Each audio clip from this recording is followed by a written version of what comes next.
Hey everyone, I wanted to make a video today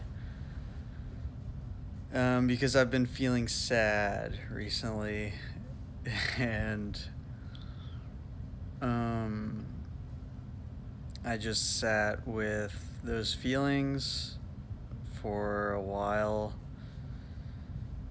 and kind of came to some realizations that is nothing new for me and probably nothing new for you either, but that I wanted to share with you because I think they're good reminders of happiness and how to live with contentment and whatnot.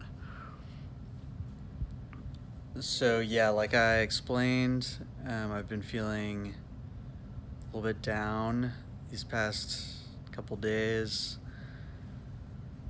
And what I realized is that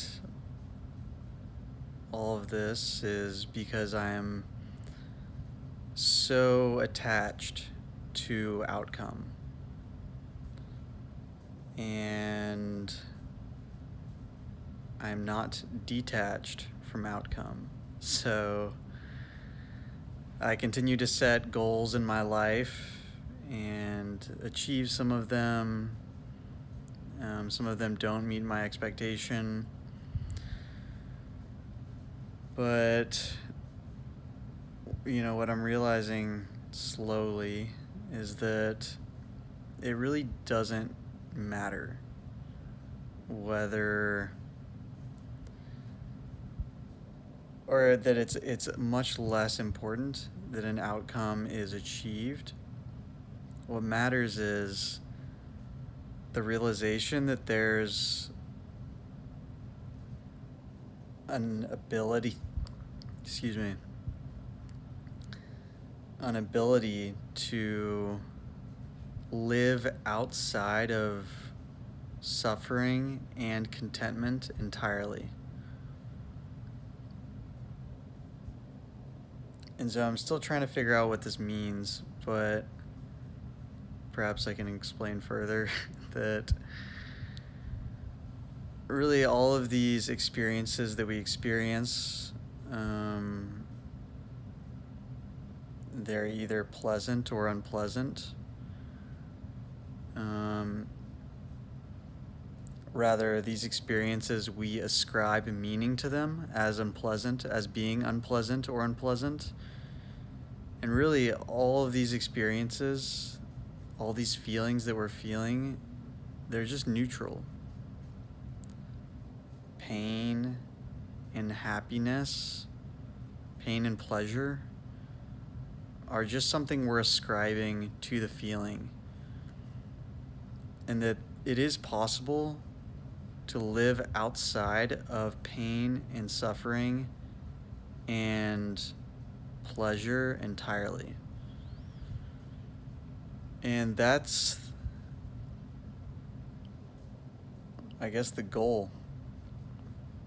Although not making, I guess then the trap becomes making this goal, using this goal as a replacement for external goals. So really there is no perfect internal state that one reaches to where now they're entirely enlightened, but rather a continuous realization that it is possible to live outside of suffering, outside of pain, outside of pleasure entirely. Breaking down, so the key then is breaking down the associations we have with the feelings that we experience inside of our bodies.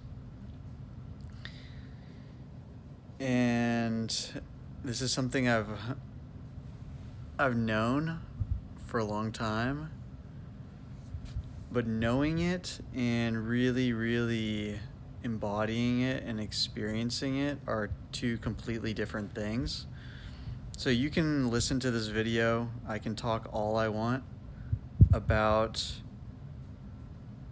this state of being, but it's really not gonna do anything. We are none the wiser for me saying this or for you listening to me. And what truly matters is then committing to the process of disentangling these associations that we have with pain and pleasure, and to begin to see them for what they really are, as just mere sensations arising and passing away,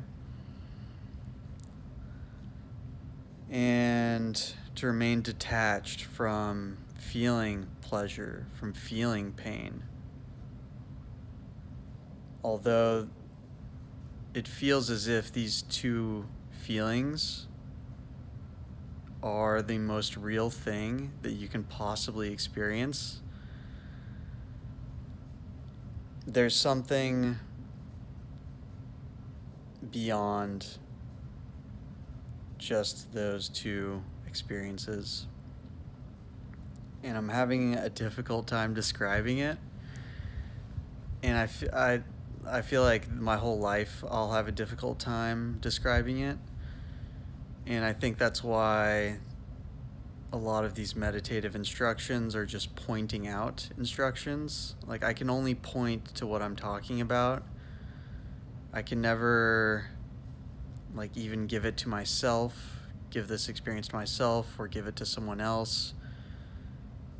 I can just continue to aim towards it and work on dissolving these patterns that I've created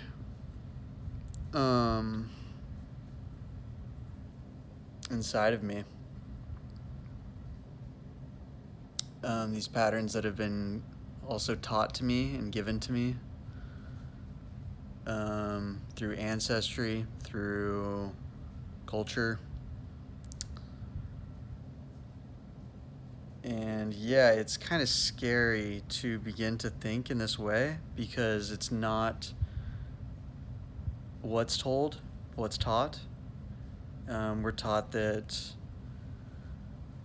success and achievement is the end goal, and that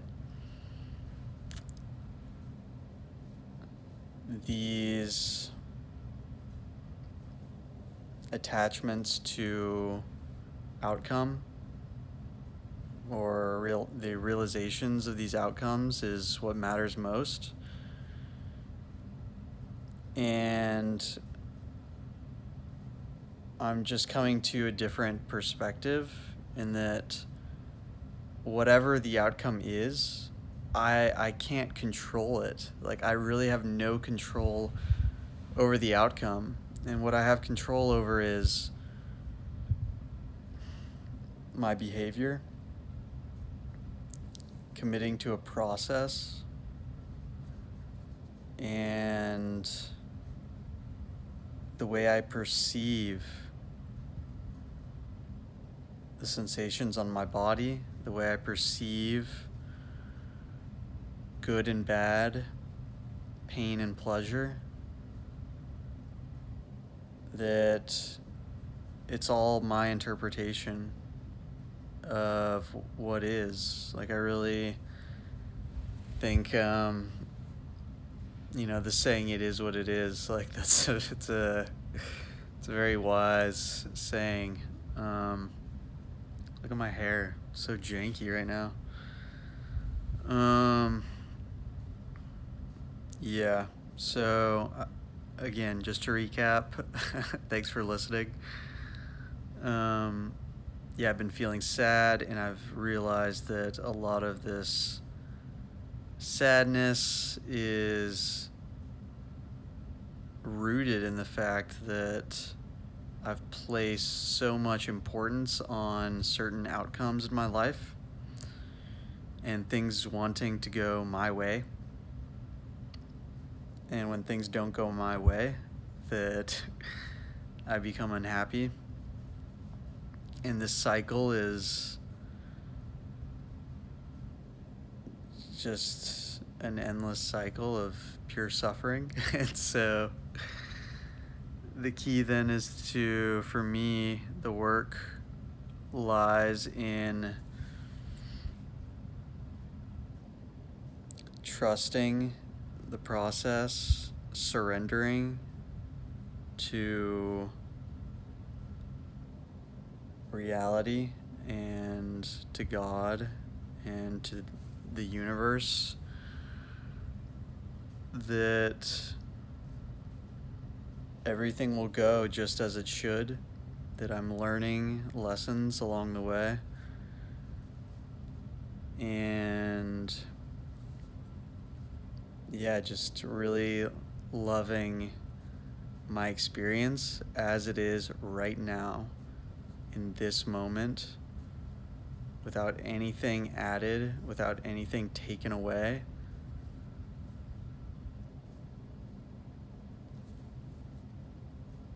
And just settling into that. So, yeah, I hope you find this was helpful. I made this video for me as a reminder to continue to stick with it. And yeah, I'm curious what you think about this video. Do you relate? Do you have any thoughts on the matter? So, yeah, I appreciate you guys listening. I used to make a lot more videos like this, but I've really felt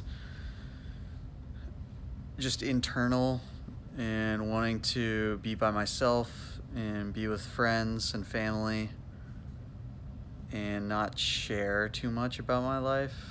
Like, I don't know, just live my life more so than share it. Although I don't think those two things are mutually exclusive. But yeah, I feel inspired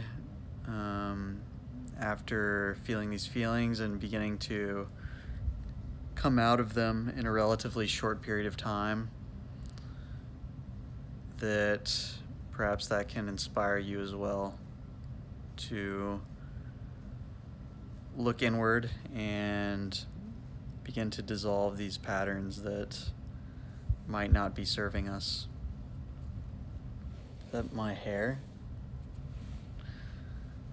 Obviously, I'm obsessed with my hair. I don't know. Yeah, so I've had some big hair changes recently, as you can see. But, alright, you guys. Thanks for listening. See you guys later. Peace.